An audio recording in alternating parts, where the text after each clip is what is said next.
Madcap Music Review. We are here at Hoagie Bar Michael's in Huntington Beach with a rare appearance from the one and only Sunflower Dead. We're here with Michael. How you doing, brother? Good. How you doing, brother? Nice to see you. Good to see you, man. Yeah. Wow, you guys, since the debut of the came out in 2012, you guys have been touring heavy behind this album. You guys had Revolver's album of the week. I think it was August of 2012. Right. And it's really shot from there. It's doing good. We're working as hard as we can. There's so much energy on that album. There's a very big arena rock vibe that, like, if you close your eyes, it's like, right now, we should be at the back of the Hollywood Bowl, you know? That's what we were going for, without a doubt. I mean, when we started the band, I told the guys, I was like, I want to write music that you would play in a big venue. That, you know, I don't care if it translates in a small venue. It's supposed to translate in a huge venue. Kind of like when Metallica decided to write the Black Album. Yeah. They wrote it to play in a big venues. Sure, That was absolutely. the idea behind our record. Tell us about the first video.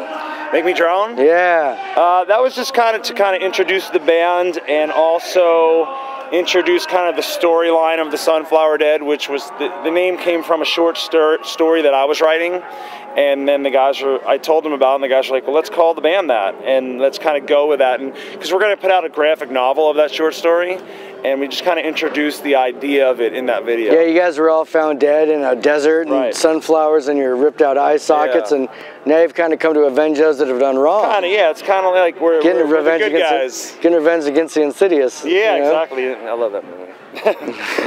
It's true, though. Yeah. But that video, because the one thing about you guys is you don't put your lyrics online because you want everyone to get like a personal feel for what they feel. If somebody just asked me again the other day, can you please print your lyrics? And I was like, no. I was like, I want you to listen to the record and get your own meaning. And it's not like what I'm doing is hard to understand. So, you know, figure it out. You know, listen to it. Well, Let Me Drown has a really positive, like, anti-child abuse message. It's just amazing. Mm-hmm. It's wonderful to see. And being such a personal writer, I mean, you're a bit of a novelist, I suppose. Were there some hard things to write in that came from your past, or no, just observation? Or? So I wasn't one of those singers that was like touched by his daddy, or right. I had a good upbringing. It just was more about very personal to me, the lyrics, but I don't really ever kind of put out my version of the meaning because I don't want to cloud anybody. I want them to kind of get what you took it that way. I want someone else to take it their own way, and it's just kind of. But it's definitely personal. But again, it's positive. It's not complaining.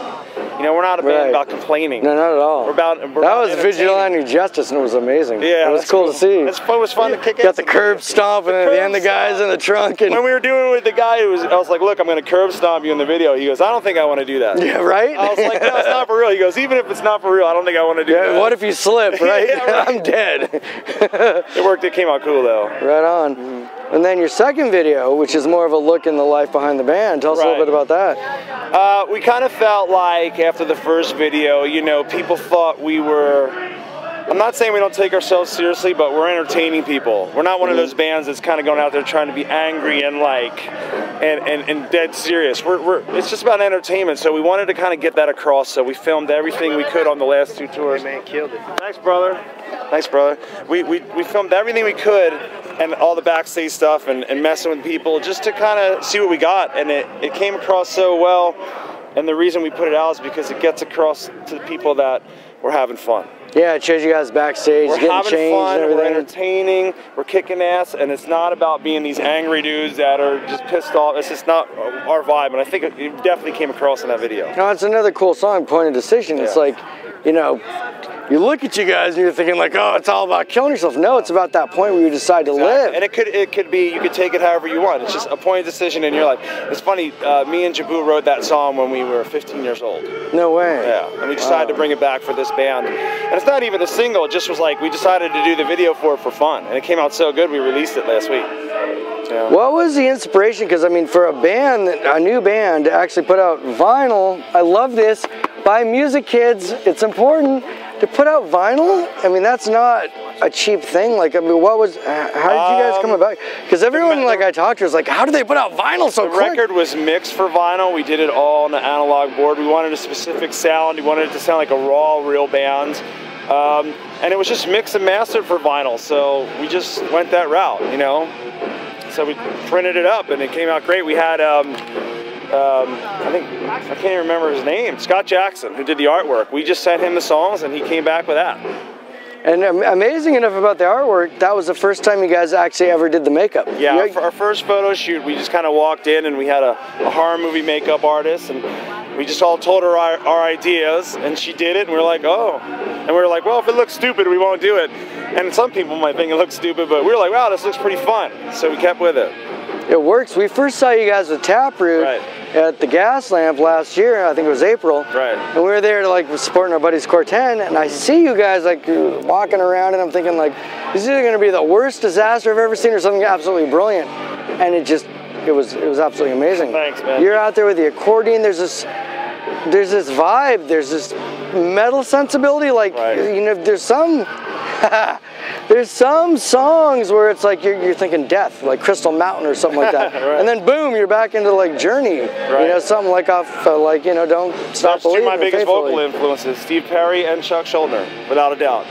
When I heard Chuck Schuldiner on Scream Bloody Gore when I was a kid scream like that, I was like, I want to do that. But I didn't only want to do that. Right. So now, to me, it's just a flavor I throw in every now and again. To me, it's all more about those big anthemic vocals. Yeah, but you know, I don't know. What was it like recording at the studio with Be Real Studio with that was Fear cool. Factory? Christian's really a good friend of ours, and that was fun. And Jeremy Blair, who engineered it, you know, has worked on a lot of big records like Guns N' Roses. Guns N' Roses, big time. It was fun, you know. We had a good time. Like, you know, Jeremy and Christian just got what we were doing right off the bat. It wasn't hard to explain. They knew exactly what we were going for, and it just was laid back. We took our time. I mean, we recorded it, you know, little by little over about a year. And we kept it quiet. We didn't tell people about it.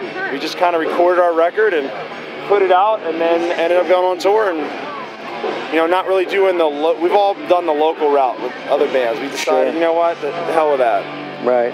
How was it touring with Hell Yeah in the spring of last year? That was awesome. Hell Yeah and All That Remains. Yeah. Hell That Remains. This moment, it was just. To me, like, this band, the bigger the stage, the better this band translates. Okay. So absolutely. we played on some really good-sized stages, and it came across well, you know? So I loved it. I mean, Vinnie Paul. Yeah, I know, right? Yeah. What else is there to say, right? Tomorrow you guys are going to be a bit busy filming a new video for Wasted. Yeah, we're doing Wasted, which is a single for us, so you'll hear it on the radio. We're going to do that video, and that'll be fun. That'll be really fun. A lot of work tomorrow. I have to get up at 7 a.m. to do my makeup. And then tell us about Alabama. You're starting a tour about a week from this coming Wednesday in Alabama. Yeah, we're going out for a month with Head PE and Smile Empty Soul. So we're going to do like the South and the Midwest with them, and then come home and put out the Wasted video, and then go back out again in maybe like April, May, or June, depending what tour pops up. And hoping to do another 2 or 3 tours before we record our second record. And possibly Rockaholics. We've been voting for you guys. Awesome. Yeah, possibly. We'll see. You know that we're not generally into those voting things, but they asked us to do it, so we're like, yeah. Yeah, you got Korn and POD on there. I mean, that's Head tweeted for us for people to vote. That was cool. Yeah, this is an album you've really got to pick up. And track number 7, I think that's you know, starting over again.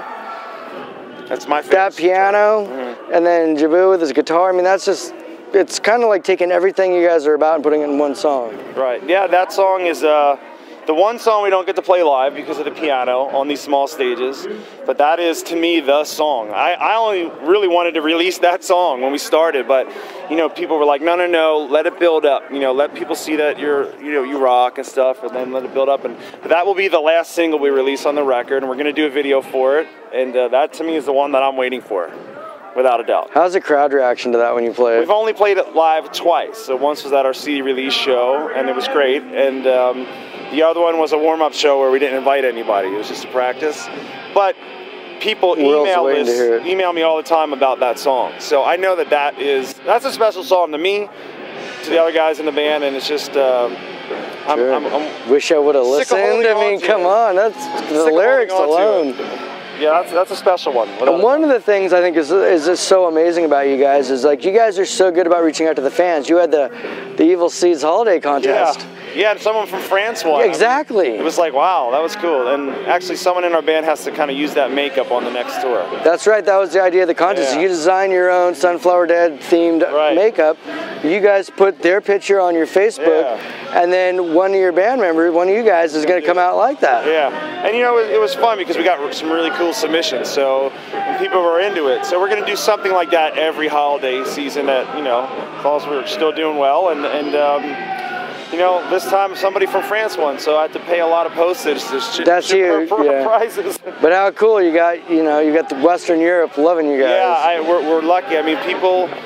We wanted to start a band that was very polarizing, you know, and because anything that sits in the middle, people just kind of don't really care about. So I knew when we did our first press release, we got so much hate on the bands that I knew, I was like, we did it right, because I knew the type of metal fan that was going to hate this band, right? And it was done on purpose.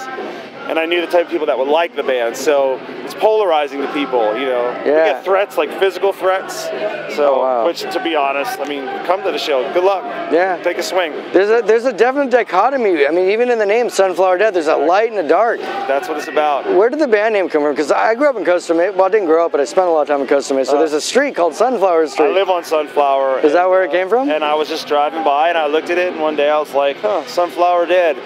And that's when I started writing the short story on my own. And about a year later, we were like, oh, actually Jamie said to me, he goes, oh, we need to come up with a band name. And he goes, I keep thinking of something that has to have beauty and ugliness to it. And something with a flower or something. Or he said like a lily. I said, well, I've been writing this short story called Sunflower Dead. And he was like, everyone was like, that's perfect.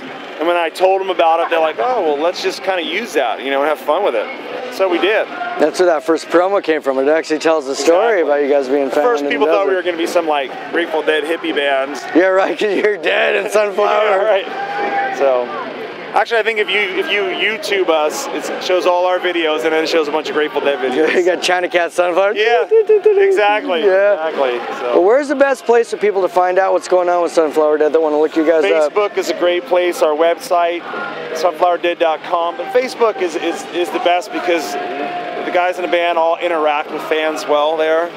And then, you know, we have the Twitter, we have Reverb Nation, but I still think right now Facebook is the #1 for us. Absolutely. You know, we respond to people on that well. Thank you, Michael, for taking time out of your busy schedule. Yeah, we'd love for you to come to California more. These guys are so busy. We live in California. I know, local, Long Beach. Makes no sense. Sunflower Dead, self-titled debut album. Amazing. Pick it up. If you don't, you're missing out big time. Thank you, brother. Thank you very much. If I would have listened to all that was said, then life wouldn't move like the hands of the clock that timed the day.